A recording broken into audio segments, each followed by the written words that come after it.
Et nous avons le plaisir d'accueillir en studio Nathalie Zage pour sa chronique psy. Bonjour Nathalie. Bonjour Rudy. Aujourd'hui, vous allez nous parler de ce qu'il faut faire pour combattre la peur. Oui, et plus précisément la peur liée à une menace qui concerne sa propre identité. Vous savez Rudy, quand l'agresseur souhaite vous faire disparaître en raison de votre appartenance. C'est-à-dire donc la peur qu'on peut ressentir par exemple face aux actes antisémites. Oui, et pour comprendre comment ne pas se laisser envahir par des pensées terrorisantes, je vais m'appuyer sur la réaction exemplaire d'Henri Baruch pendant la Shoah. Alors, qui était Henri Baruch ? Henri Baruch était le psychiatre qui dirigea pendant 40 ans l'hôpital psychiatrique de Charenton. Il était né en 1897 dans le Morbihan et c'est son père, Jacques Baruch, qui lui-même, psychiatre, l'initia au métier dès son plus jeune âge.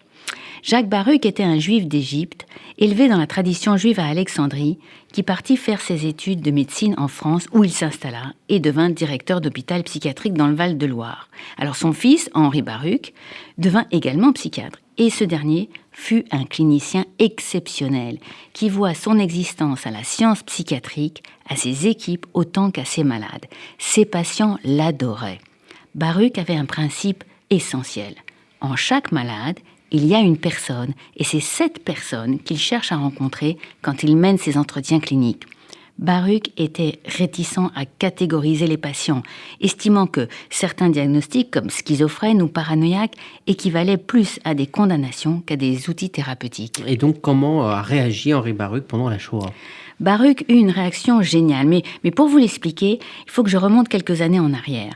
Dans les années 1930, il fait la connaissance d'un juif pieux, lui, Baruch, il ne l'est pas du tout, qui lui fait remarquer qu'il a une manière très juive de prendre en charge ses malades. Et il lui conseille d'étudier la Torah. Baruch est très juif, ses parents sont juifs, sa femme est juive, mais ses connaissances sont scientifiques et très peu religieuses. Mais il s'y met. À près de 40 ans, il se lance dans l'apprentissage de l'hébreu biblique et dans la lecture des textes sacrés. Et tous les matins, de 5h à 7h, il étudie avant sa visite aux malades. Alors, que devient-il quand les lois anti-juives sont édictées, quand les juifs sont raflés ?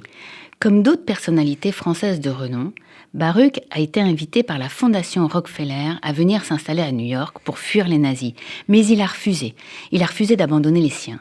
Baruch porte l'étoile sur sa blouse blanche, il fait partie des rares médecins qui peuvent continuer à travailler, à tout le moins jusqu'au moment où il est dénoncé par un infirmier envieux et collabo. Et il est contraint à partir se cacher avec sa famille. Alors pendant la guerre, Baruch, comme d'autres héros juifs, n'a pas eu peur. Certes, il a été atteint par les souffrances que subissaient les Juifs, en commençant par celles vécues par sa propre famille, mais il a de suite voulu résister et continuer à s'occuper de ses malades. Il est rentré dans le réseau de sauvetage des Juifs de la rue Amelot avec le célèbre docteur Minkowski, et durant toute cette période de menaces, de terreur, d'arrestation et de massacre des Juifs, Baruch n'a cessé l'étude des textes bibliques. C'est l'étude et l'acquisition de connaissances talmudiques qui lui ont permis d'échapper psychologiquement à la terreur. Alors, quelle leçon de psychologie générale on peut tirer de l'exemple d'Henri Baruch ? Quand on est menacé de mort, physique ou sociale, à cause de son identité, la réponse la plus adaptée n'est jamais le renoncement, mais au contraire, la résistance, c'est-à-dire le renforcement de ce que l'on est.